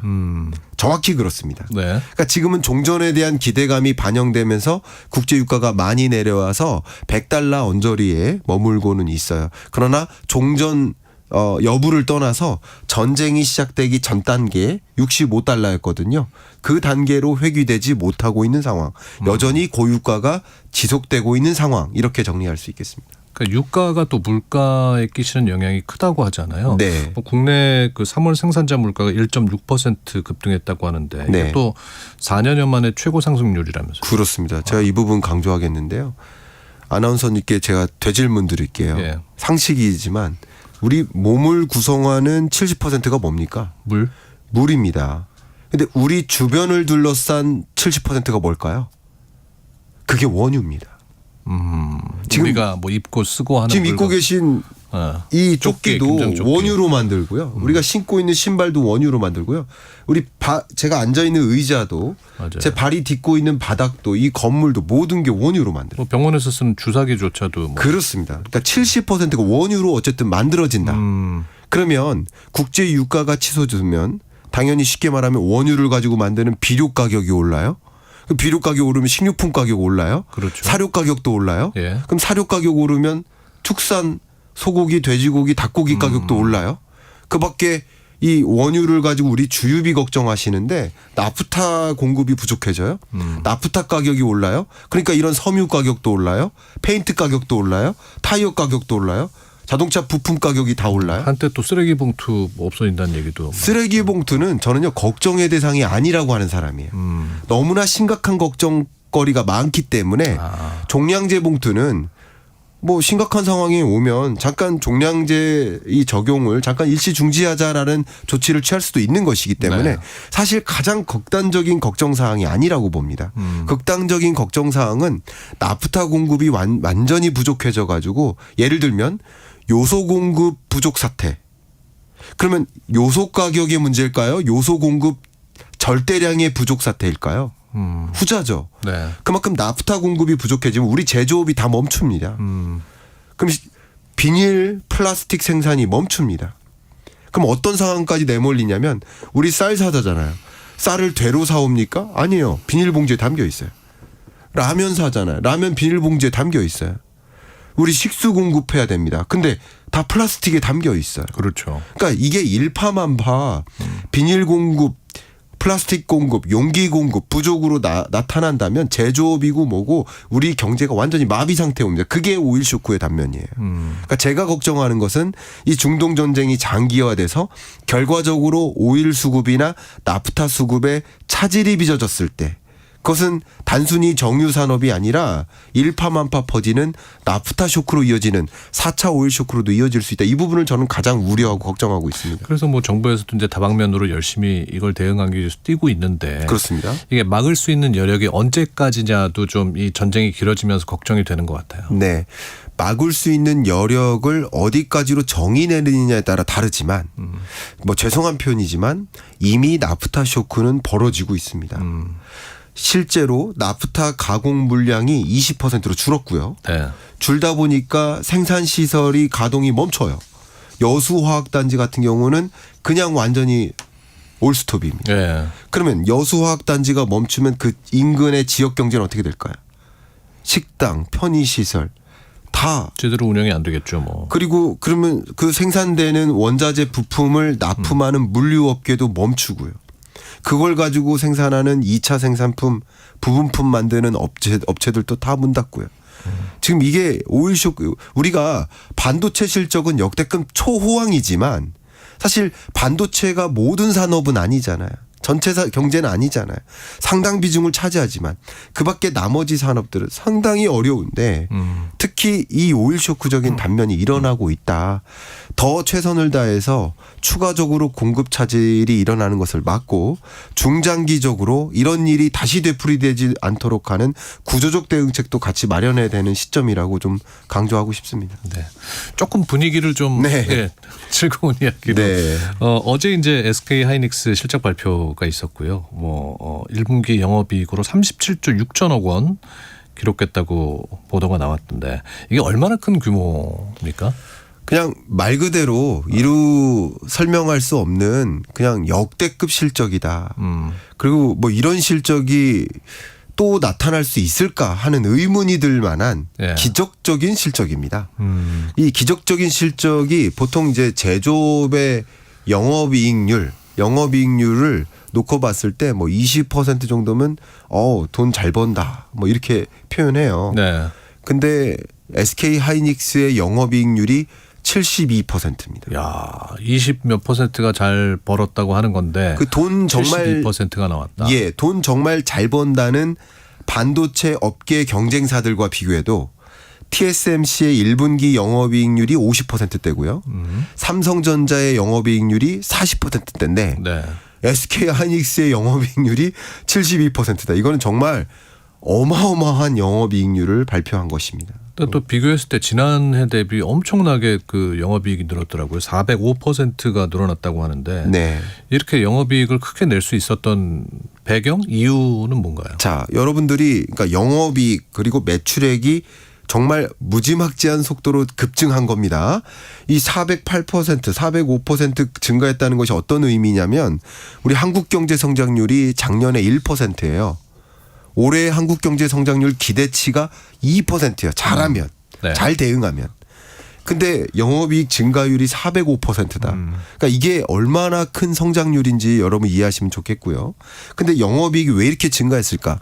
매출액도 강하게 증가했는데 영업이익은 더 증가했다라는 얘기는 여기서 핵심이 가격에 있습니다. 그러니까 매출액은 쉽게 말하면 P 곱하기 Q예요. P가 price 가격이고요. 네. Q는 quantity 양입니다. 수량. 그러면 가격 곱하기 수량이 매출액이잖아요. 근데 수량은 그렇게 늘진 않았어요. 가격을 잘 받았다는 얘기입니다. 수량은요 늘 수가 없어요. 왜냐하면 수요가 많은 거죠. 너도 나도 AI 할래, AI 인프라 만들래 하면서 반도체 수요는 폭발적입니다. 근데 그만큼 그 수요를 충당할 만큼의 공급이 일어나지 못하고 있어요. 우리나라 온 국민이 수박을 먹고 싶어요. 5천만 개의 수박을 먹고 싶어요. 근데 공급하는 수박량이 1,000만 개예요. 그러면 어떤 일이 벌어질까? 수박 가격이 비싸지겠죠. 가격이 급등하는 거야. P 곱하기 Q에서 P가 올라가는 겁니다. 그래서 매출액도 늘지만 영업이익이 늘어나는 이유는 P가 급격히 상승해서 공급 부족 현상이라고 생각하시면 좋겠고요. 반도체 가격이 급등하니까 한 단위 품목의 생산 단가가 올라가는 그런 현상. 이것은 우리 경제를 놓고 봤을 때 어쨌든 박수 칠 만한 일이라고 볼 수 있겠죠. 그래서 뭐 하이닉스 주가 지금 많이 올랐습니다만 목표 주가가 뭐 200만 원 얘기도 나오더라고요. 네. 지금 120만 원 정도 되나요? 그렇습니다. 네. 그러니까 물론 여러 증권사들이 컨센서스를 제각각 제시하고 있는데 올해 연간 영업이익 혹은 영업이익률, 매출액 실적 같은 것을 또 컨센을 제시할 겁니다. 제시하다 보니 너무 희망적인 거예요. 앞으로도 더 많이 팔리고. 앞으로도. 그러니까 이 반도체 슈퍼사이클에 지금 놓여 있고 슈퍼사이클 초입이다라고 판단하고 있는 거예요. 그러니까 앞으로 지금과 같은 실적이 더 기대된다. 그러니까 주가도 더 상향 조정할 필요가 있겠다. 전쟁에 대한 종식 기대감. 그러면 전쟁 종식이 일어나면 더 공격적 투자 자산으로 내몰리지 않겠습니까? 그럼 공격적 투자 자산 무슨 주식을 살까의 문제인데 실적이 뒷받침되고. 네. 그러니까 아까 말씀드렸던 것처럼 반도체 산업과 몇몇 산업들을 제외하면 굉장히 어려운 국면이니까 주식시장에서 돈이 그쪽으로 더 내몰리는 거죠. 그래서 예를 들면 SK하이닉스, 삼성전자, 현대차 세 개의 기업의 시가총액을 합하면 우리나라 전체 코스피의 35%입니다. 3분의 1 수준. 3분, 세 개 기업이요. 네. 그만큼 그쪽으로 돈이 몰리고 있는 거죠. 실적도 뒷받침되고 향후 기대가 충만한 기업들. 이런 기업들에 몰리고 있다 보니 그런 현상이 나타나는 것이고 반대로 생각해 보면 그 밖에 나머지 기업들에는 향후 현금 흐름도 투자 자금도 많이 몰리지 못하고 있는 모습이라고 생각해 볼 수 있겠죠. 네. SK 하이닉스가 하반기에 미국에서도 뭐 상장한다면서요? 네, 그렇습니다. 그러니까 상장 소식들이 많이 들리고요. 그러니까 미국에서도 상장한다. 그럼 미국에 상장하면 더 많은 SK 하이닉스로 자기 자본을 투입할 수 있겠죠. 많은 그러니까 주식 투자를 한다는 것은 자기 자본을 투입한다는 거죠. 네.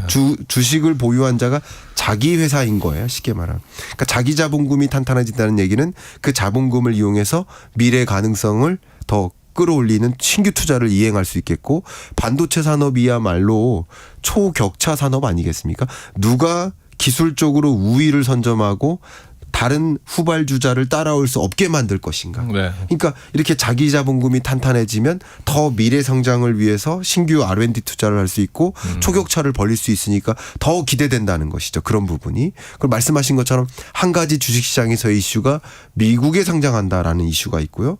또 삼성전자와 SK하이닉스가 그밖에 다른 기업들도 마찬가지지만 자사주 소각을 열심히 하고 있어요. 그러면 전반적으로 주식 공급량은 줄어드는데 매입세는 강하니까 주가가 상승하는 흐름이라고 판단할 수 있는 거죠. 네.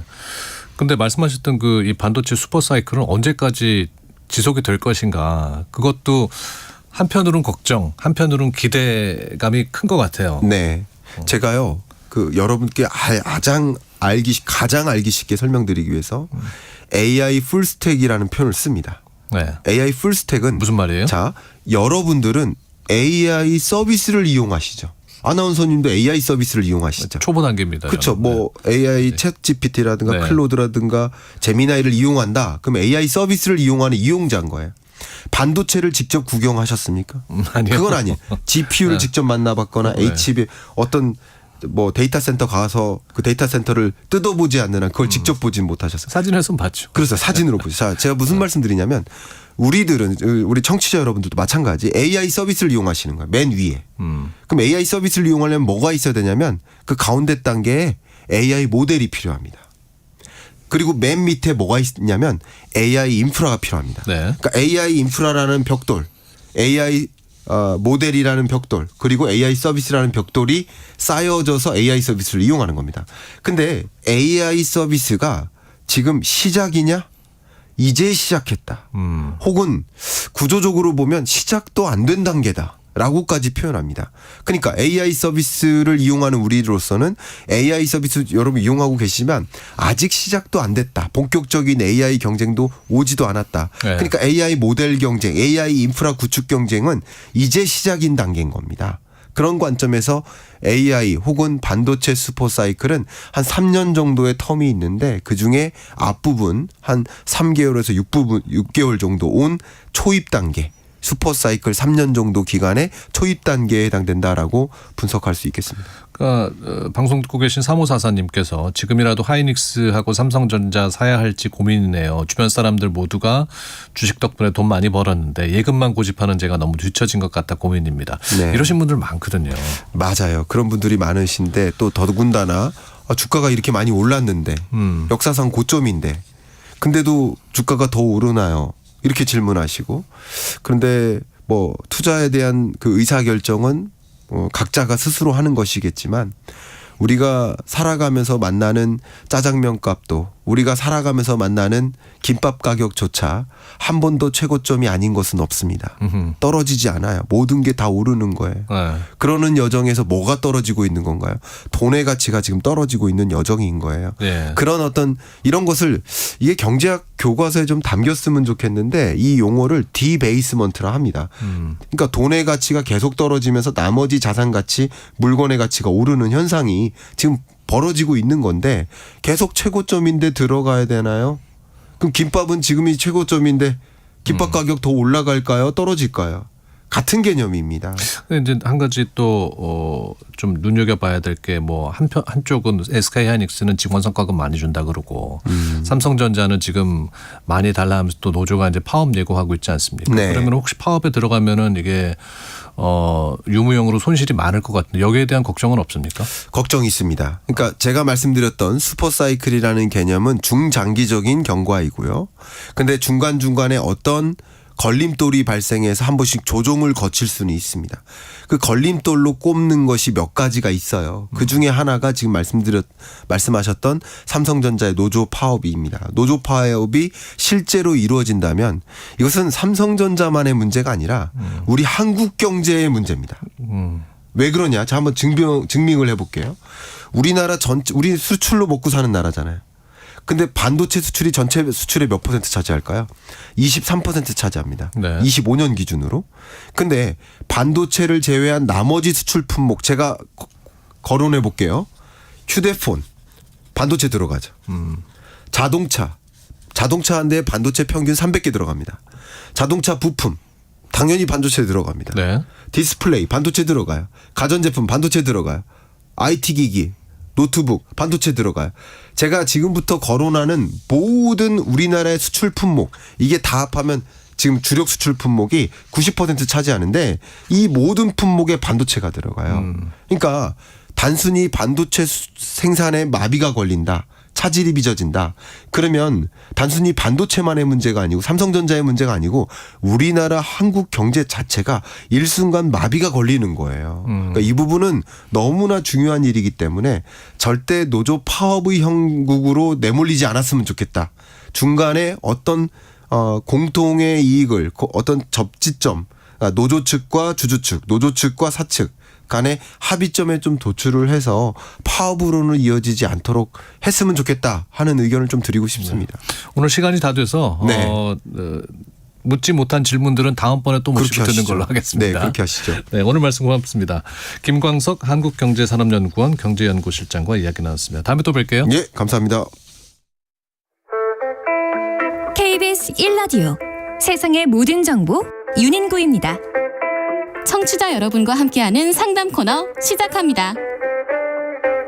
아는 만큼 젊어진다. 100세 시대 건강 한수.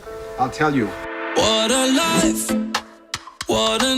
꽃은 참 예쁜데 눈, 코가 괴로운 계절입니다. 봄철 꽃가루 알레르기 이게 단순한 감기로 여기고 방치하면 안 된다고 하죠. 100세까지 쌩쌩하게 오늘은 봄철 꽃가루 알레르기 비염의 초기 증상부터 예방법 살펴보겠습니다. 라디오 상담소 100세 시대 건강 한수 가정의학과 신우영 전문의와 함께합니다. 어서 오십시오. 안녕하세요. 네. 봄만 되면 하여튼 재채기 이쪽 저쪽에서 많이들 하십니다. 맞습니다. 괴로워들 하시고요. 이게 꽃가루 때문이라고 봐야 할까요? 네, 그렇죠. 봄에 재채기가 유독 심해지는 분들이 많으신데요. 아무래도 꽃가루 때문이죠. 이 통계를 봐도 알레르기 비염 환자가 4월에 가장 많으시거든요. 거기다가 요새 이 기후 변화 때문에 꽃가루 시즌이 사실은 예전보다 더 일찍 시작되고 있기도 하고요. 더 길어지고 있어서 해마다 이 고생하는 분들이 점점 좀 늘어나는 추세이시기도 합니다. 네, 저도 봄만 되면은 저희 집 애들도 그렇고 참 괴로운데 꽃가루 알레르기가 정확히 어떤 병인지 좀 얘기해 주세요. 쉽게 말씀을 드리면 면역이 너무 과하게 반응을 하는 거죠. 꽃가루는 사실 해로운 물질은 아니잖아요. 근데 알레르기가 있는 분들은 이 면역 세포가 이 꽃가루를 균처럼 생각을 해서 침입자로 오해를 하게 됩니다. 그래서 이게 면역이 너무 과하게 반응하는 것이다. 그렇죠. 네. 그래서 이걸 몰아내려고 몸에서 히스타민이라고 하는 물질을 확 쏟아내게 되는데요. 네. 그러면 이 히스타민이 몸에서 어떤 작용을 일으키냐 하면 이제 코의 점막 혈관을 부풀려서 코가 막히게 하고 또 점에 분비물을 확 쏟아내죠. 그래서 콧물이 줄줄 흐르게 하기도 하고요. 또 이 히스타민이 신경을 자극해서 뭐 재채기가 나게 한다거나 가려움을 또 일으킬 수도 있습니다. 네. 그래서 뭐 코막힘, 콧물, 재채기, 가려움 이런 게 한꺼번에 이제 나타나게 되는 거죠. 흔히 그 꽃가루 알레르기 일으키는 꽃 종류는 뭐 어떤 것들이 있어요? 되게 이 봄철에 벚꽃이 워낙 예쁘게 피고 흩날리잖아요. 그래서 오해를 많이 받는데 뭐 벚꽃이나 개나리 같은 이런 예쁘고 좀 화려한 꽃들은 사실은 이 꽃가루를 벌이나 나비가 알아서 찾아서 옮겨주기 때문에 가루를 멀리 날릴 필요가 없죠. 그래서 진짜 범인은 사실은 참나무나 뭐 소나무, 자작나무 같은 이 나무들이 해당이 됩니다. 네, 그래서 이 바람에 이 나무들이 꽃가루를 실어 보내야 되기 때문에 눈에 안 보이는 이 미세한 가루를 엄청 뿜어내거든요. 그래서 바람을 타고 코로, 눈으로 이렇게 훅 들어오게 됩니다. 꽃가루 알레르기 대표적 증상들은 뭐 어떤 것들이 있을까요? 대표적으로는 우리 콧물이 나죠. 물처럼 맑게 나온다거나 뭐 재채기 연달아 한다거나 아니면 이제 코 막히는 게 양쪽 코가 번갈아서 나기도 하고요. 또 코 안이 또 간질간질하기도 하시고, 근데 일부 분들은 이제 여기에 눈이 가렵다거나 뭐 충혈된다거나 하는 알레르기 결막염까지 또 동반되기도 합니다. 근데 이게 감기인지 이게 꽃가루로 인한 알레르기인지를 좀 구별해야 될 것 같은데요. 네, 쉽게 구별하는 방법이 몇 가지 있는데 하나는 이제 콧물이 양상이나 색깔이 좀 다릅니다. 아무래도 알레르기 비염은 물처럼 맑은 콧물이 줄줄 나죠. 근데 감기 같은 경우는 며칠 지나고 나면 이제 노랗게 끈적하게 변하거든요. 이런 차이가 있고요. 또 하나는 가렵죠. 코가 간질간질하거나 눈이 가렵거나. 근데 알레르기일 가능성이 그럴 때 높은 건데 감기는 우리 보통 가렵지는 않잖아요. 그렇죠. 그리고 세 번째는 열이죠. 감기는 뭐 미열이나 어쨌든 열이 나고 목도 아프고 몸살 나고 하는데 비염은 열이 안 난다는 거. 그리고 이제 이런 맑은 콧물이나 재채기 같은 증상이 2주 넘게 지속이 된다 하면 감기보다는 이 알레르기를 좀 의심해 볼 필요가 있습니다. 보통 이게 밤에 비염 증상이 더 심해져서 굉장히 괴롭더라고요. 왜 그런 거예요? 네, 실제로 밤부터 새벽까지 증상이 더 심해지시거든요. 비염도 그렇고 천식도 그런데요. 밤에는 우리 몸에서 이 염증을 눌러주는 이 코티솔이라고 하는 이 호르몬이 일주기에 따라서 떨어집니다. 네, 그래서 자고 일어나면 이제 증상이 심해져 있죠. 그래서 아침에 재채기가 막 폭발한다거나 코가 꽉 막혀 있게 되는 걸 많이 느끼십니다. 근데 한 가지 더 말씀드리면 또 이 오전에가 꽃가루 농도가 일반적으로 더 높거든요. 그래서 꽃가루 알레르기가 심하다 하시는 분들은 아침에 이제 창문 여는 것도 좀 피하시는 게 좋고 아침에 운동하실 때도 마스크를 쓴다거나 아니면 차라리 실내에서 하시는 게 좋죠. 그러니까 기본적으로 꽃가루 날릴 때는 좀 마스크를 쓰고 다니는 게 좀 보호할 수 있는 장치가 되겠네요. 맞습니다. 네. 근데 이 꽃가루 알레르기에 더 좀 취약한 분들이 있습니까? 가장 중요한 거는 이제 소인인데요. 유전적인 알레르기 소인이 있냐가 가장 중요할 것 같고요. 예를 들어서 부모님 중에 한 분이라도 뭐 알레르기 비염이나 뭐 아토피 피부염, 뭐 천식 같은 게 있다 하면 되게 갖고 태어나는 거예요? 자녀한테 유전이 될 확률이 높아지죠. 네. 그래서 이 꽃가루 시즌에 특히 또 내가 천식이 있다거나 아토피 피부염이 있는 분들도 이 꽃가루 시즌에 더 심해질 수가 있기 때문에 미리 좀 대비를 하시는 게 좋고요. 특히 이 전체 환자 중에 소아청소년 비율이 가장 높습니다. 그래서 아이들 건강 관리도 신경 쓰시는 게 또 중요하겠습니다. 네. 궁금하신 질문들을 좀 받아볼게요. 1792님께서 저는 재채기도 나지만 눈이 너무 가려워서 비비다 보니까 퉁퉁 부어올랐습니다. 이것도 꽃가루 영향인가요? 그렇죠. 꽃가루 알레르기가 있으면 코 증상만 오는 게 아니라 알레르기 결막염도 또 같이 오는데요. 생각보다 꽤 흔하고요. 많게는 뭐 10명 중에 8, 9명까지도 이 눈 가렵다거나 뭐 충혈 같이 오는 경우가 많습니다. 근데 이게 왜 그러냐면 코랑 눈이 안쪽으로 통로처럼 연결이 되어 있어서 코에 만약에 알레르기 반응이 시작이 되면 되게 눈 쪽으로도 넘어가는 경우가 많아서 그렇고요. 중요한 거는 눈이 가렵다. 그래서 비비시면 눈에 이 각막에 상처가 난다거나 감염 위험이 또 있기 때문에 절대 비비지 마시고 좀 차가운 인공 눈물로 좀 씻어내시는 게 가장 좋고요. 이럴 때 비염 치료를 좀 같이 하시면 대개는 눈 증상도 같이 좋아집니다. 네. 그래서 코랑 눈이랑 같이 챙겨서 좀 관리를 하시는 게 도움이 아마 되실 겁니다. 8800님께서 저는 알레르기가 있어서 이제 해마다 이맘때면 병원 가서 약을 지어 먹는데 이게 증상이 나타나기 전에 미리 약 먹어두면 예방 효과가 있습니까 하셨거든요. 실제로 효과가 있고요. 꽃가루 이 시즌이 시작되기 전에 한 미리 2주 전부터 약을 드시는 걸 보통 권고를 하고 있습니다. 네. 연구 결과를 봐도 이 미리 이 항히스타민제라고 하죠. 이 약을 미리 드신 분들이 꽃가루가 절정일 시기에 증상이 훨씬 좀 가볍게 넘어가시고요. 특히 뭐 재채기나 코막힘 정도가 좀 차이가 뚜렷하게 좋아지는데 비유를 하자면 우리가 보통 비가 막 이미 쏟아지고 나서 그때 우산을 펴는 것보다 차라리 비 오기 전에 미리 우산 쓰고 나가면 우리 덜 젖잖아요. 같은 원리라고 생각을 하시면 되고요. 그래서 내가 매년 봄마다 고생을 한다 하시는 분들은 이 꽃가루가 본격적으로 좀 날리기 2주 전쯤에는 미리 약 이 항히스타민제 시작을 하시면 좀 훨씬 편하게 지내실 수가 있을 겁니다. 네, 잘 알아두시면 좋겠습니다. 이 꽃가루 알레르기 진단받으면 병원에서는 어떤 치료를 합니까? 가장 기본이 되는 거는 약물 치료고요. 네. 항히스타민제로 이제 재채기나 콧물 같은 증상을 좀 잡고 이 코에 뿌리는 스프레이가 있습니다. 이게 이제 코 점막의 염증을 좀 가라앉혀 주는데 이게 사실은 핵심인데요. 근데 이 코 스프레이가 사실은 이 스테로이드 계열 성분이기 때문에 요 이름 때문에 좀 걱정을 하셔서 좀 꺼리시는 분들이 계세요. 근데 이거는 이제 코 안에만 뿌리는 약이기 때문에 먹는 스테로이드랑은 다르거든요. 전신에 작용하는 게 아니니까 좀 안심하고 쓰셔도 되고요. 이런 이 약물 치료가 기본이 되고 여기에 이제 코 안을 좀 식염수로 씻어내는 이 비강 세척을 좀 같이 하시면 이 코 안에 꽃가루나 뭐 염증 같은 거를 씻어내주기 때문에 약물 치료랑 같이 하시면 효과가 더 좋습니다. 네.